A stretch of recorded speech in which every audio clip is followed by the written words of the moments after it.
Welcome back to Friday Night Fever. I'm Jason Williams. And I'm Sammy Roebuck. Of course, we are happy to be back in action and back together on the desk. Oh, yeah. Last week. Hope you guys didn't miss me too much while I was out in Athens. Held down the fort, though. We were okay. Oh, yeah. You definitely did a great job last week, didn't she? If you guys are at home, give her a hand clap, whoever's watching. You're too much. But we're a great team, and we're happy to be back together. It's always better to have a partner up here. Oh, yeah, for so sure. We're ready to get back to it. And, Sammy, tonight is the quarterfinals. These teams played for the right to go to the North Half Championship game next week. Let's kick it off with our game of the week, the East Webster Wolverines taking on the Winona Tigers. The Friday Night Fever Game of the Week is sponsored by Game Day Haircuts. Both teams getting ready to roll in this week's Game of the Week. Undefeated Winona Tigers, 10-2 East Webster Wolverines. Now East Webster driving here. Caleb Warnock, he's going to take a shot. And he's going to find Jerkle Ivy in the end zone. What a pitch and catch right there. Ivy's going to point into the camera. Let me know what's up. Wolverines go up 7-0. Winona going to respond on the next drive with a QB sneak. Chase Richardson finds himself in the end zone. Extra point, no good.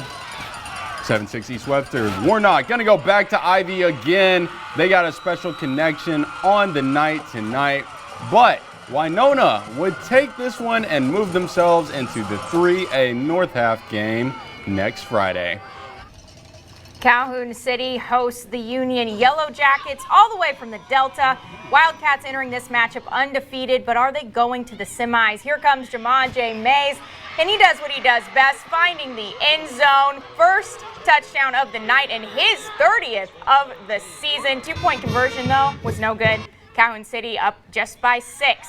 Yellow Jackets quarterback Udarian Hickman's picked off by Zay Pittman, and that is a huge red zone stop for the Wildcats defense. Sideline is fired up, but Calhoun doesn't score on that possession. So back to Union in the red zone.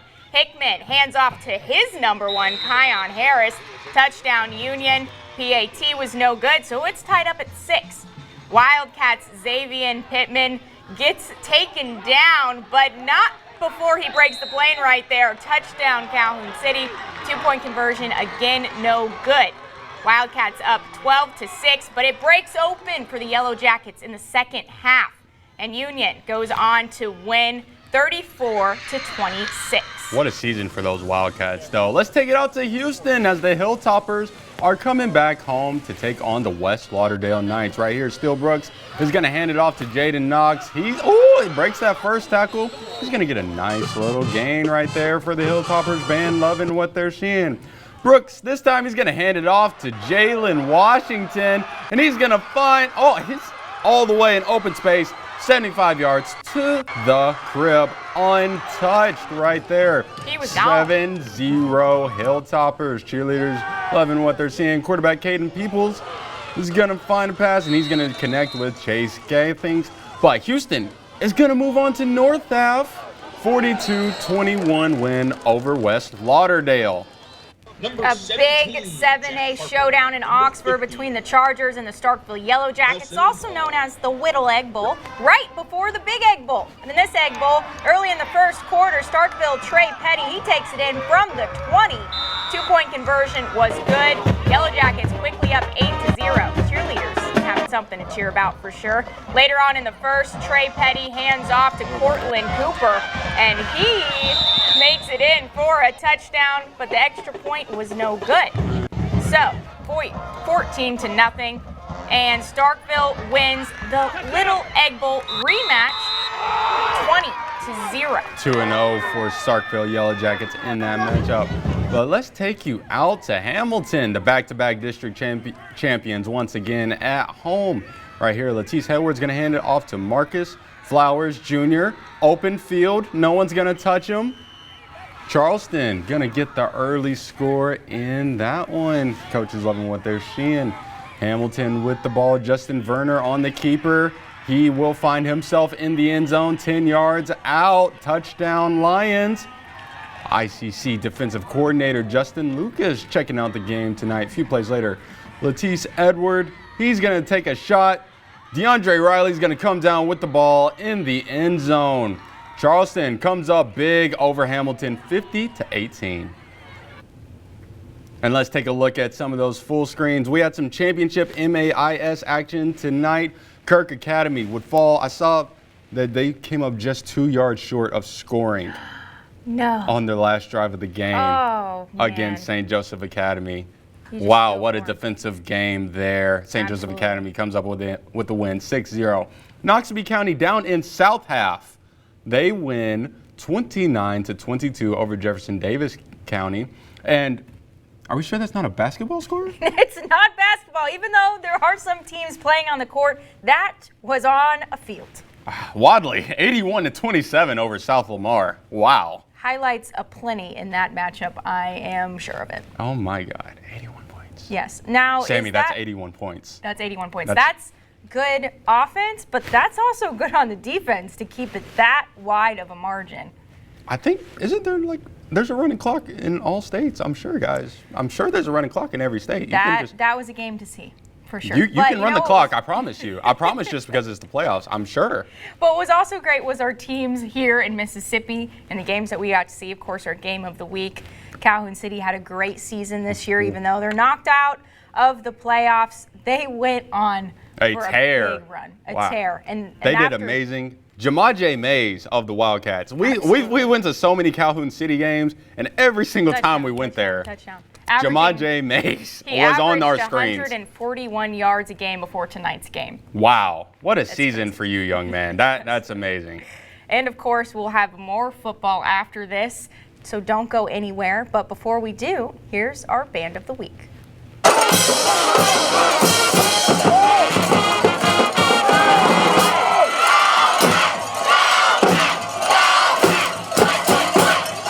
The Friday Night Fever Band of the Week is sponsored by Northeast Mississippi Community College. Wolverines! Let's go Wolverines! Let's go Wolverines! Let's go Wolverines! The Friday Night Fever Cheer Squad of the Week is sponsored by Stone's Jewelry. Thank you to the East Webster Band and Cheer Squad. They won both of our Band and Cheer Squad of the Week competitions this week. We know that takes a lot of work, so thank you for watching us here at Friday Night Fever and taking the time to make sure that you get enough likes. That is great. We appreciate it. Oh yeah, but we have some more football action to get to. We got to find out who's going to North Half next week, guys. Absolutely. Let's get back to those highlights. And it's some playoff action out in Baldwin. The Bearcats hosting the Vardaman Rams.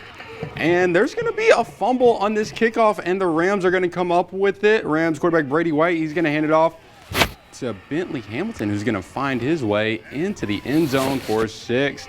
Extra point would be good for the Rams. As we're taking a look at that right there, 7-0. Vardaman, let's take a look at Baldwin on offense right here. Dylan Johnson, he's looking around. He's going to make a couple people miss. Oh, nope.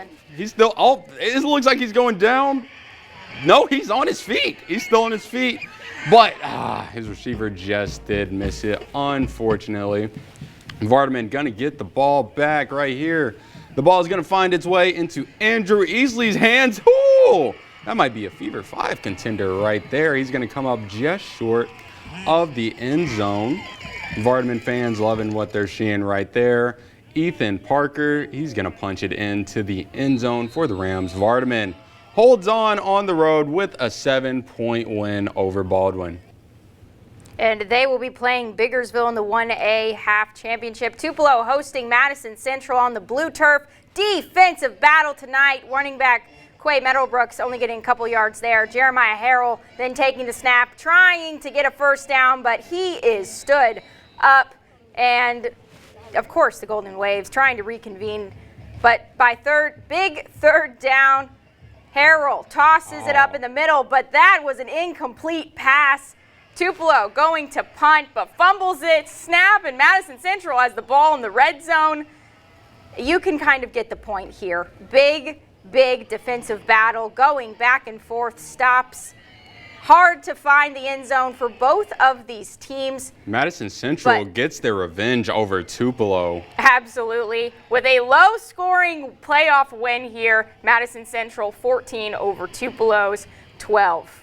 Taking it out to West Lowndes, the Biggersville Lions taking a trip out there. Tigers quarterback John Yvonne Edwards, he's going to throw a pass, and he's going to find the Biggersville defender, number 5, Brooks Iago. He's still on his feet, returning it all the way back. Defender is going to bring him down in plus territory for the Lions right there.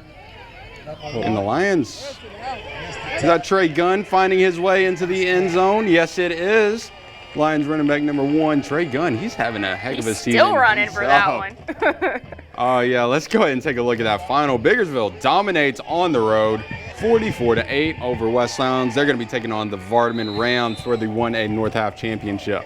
Holmes County Central hosting the West Point Green Wave. Green Wave took a long trip for this one, of course, but it's playoffs. Green Wave kicks off Holmes County Central. Gavin Howard, he fields it, and he takes off. And there will be no one in his vicinity when he takes it in for the touchdown for the Jaguars. West Point Sean Crawford, he takes the snap, and Green Wave, they get on the board with a 5-yard touchdown run. That's Quintarian Thomas. You know, that's okay. Sorry, wrong person there. But you see it, we can do it too. Jags make it in. Garrison Davis and quick here on the Green Wave. Marcus Murphy with a quick score, and he takes the snap and scores. West Point wins it 34-21. And let's take it out to Vicksburg as Grenada made a road trip themselves. Charlie Fair on the pass. He's going to find Jaden Curry on the tip catch, and he's still on his feet running by the defenders in plus territory for the Chargers. And Caleb Taylor, he's going to finish off the drive, falls into the end zone. Might have been close right there, but he does find a way into the end zone. Warren Central trying to respond, but Jamani Washington is going to come up with the interception. Ooh, he's going to stiff arm, but he will be taken out of bounds. Great field position. Fair's pass is going to be tipped, and he's going to be picked off by Chance Ward. Grenada handles their business on the road, 24-7.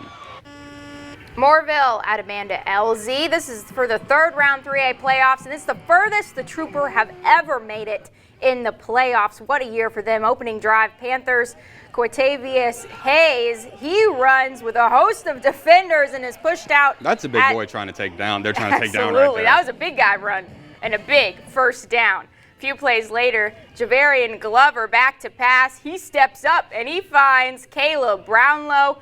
Turns up the field, and he coasts into the end zone for the first score of the game. Touchdown, but 2-point was no good. Panthers up 6-0. Second possession for the home team. They were forced to punt from their own end zone. Bad snap, has a blocked kick, and it rolls out the back of the end zone for a safety. Moreville gets on the board, making it 6-2. And Moreville, however, they only made those 2 points and were pushed out by Amanda LZ big, 44-2. Wow, it's not. They had a fun trip through the playoffs. The Troopers kept trooping. Yeah, they went in as a 4 seed. They start off the season 6-0, lose their first 3 district games. Before we do all that, we should go to Garner. Garner, buddy, tell us what you got. All right, so we have the Louisville Wildcats, who are on a 23-game win streak dating back to September of last year. And then you have the Cinderella team of the playoffs this year, Caledonia, who upset Ripley. Could they pull off another upset against what a lot of people consider to be the best team in the state? Well, let's find out. This game starts off with a wild first drive for Louisville because his ball's going to be tipped off by the receiver, slip off his hands, and then Micah O'Daniel will take it almost all the way. And on 4th and goal, Stephen Weathers, he's going to pass to O'Daniel and then get taken down by Colleen Macon. That's a turnover on downs. The Cavs will lose their shot being the first to score. That honor is going to go to Louisville. Jalen Jordan cuts right. Defender's going to miss him, and he almost goes all the way. He will eventually get taken down by Connor Black. Still, Jalen Jordan, he's not going to end there. He's going to end up rushing through for the first score of the game. Louisville's going to lead 7-0. A very misty, very wet night, as you can see on my camera there. But the drizzle did not stop this beautiful play. Xavier Hunt lobs the ball right over a couple defenders, and Jakevius Goss is wide open to snag the ball, taking it all the way home. The Wildcats will get a 2-point conversion to lead 15-0 before the end of the first quarter. The Wildcats will dust off the Cavaliers 15-0. They are now on their way to the North Half State Championship, where they will face the Houston Hilltoppers. And, you know, we're getting close to the championship season. It's almost there. You know, for a lot of teams, it's a huge honor, but for Louisville, they're just 2 games away. So, live in Louisville, Gordon Montgomery, Friday Night Fever. We'll see you right after the break.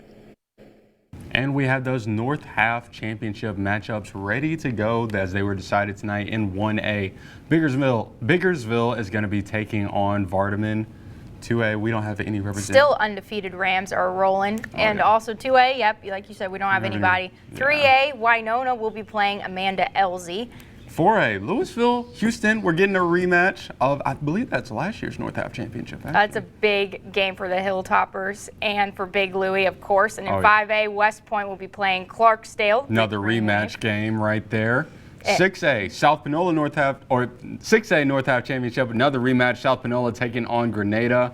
And last but not least, Starkville, Madison Central, huge game as well. All of these big matchups, but there's some matchups not as big. Cupcake week, maybe some people call it, for college ball. Ole Miss going to be at home tomorrow taking on Louisiana Monroe. And Mississippi State will have Southern Miss. In-state matchup right there for the Bulldogs. Absolutely. And the Crimson Tide are going to be at home taking on Tennessee Chattanooga at home in Bryant-Denny. We're all thinking about those matchups, but most Mississippians are probably thinking about the Egg Bowl and Thanksgiving, and that's next week. We'll have a bunch of Thanksgiving throwdown coverage for you guys, and we're excited about it, but of course we'll be at those games tomorrow. Thank you guys for joining us tonight. Thanks. See you next week.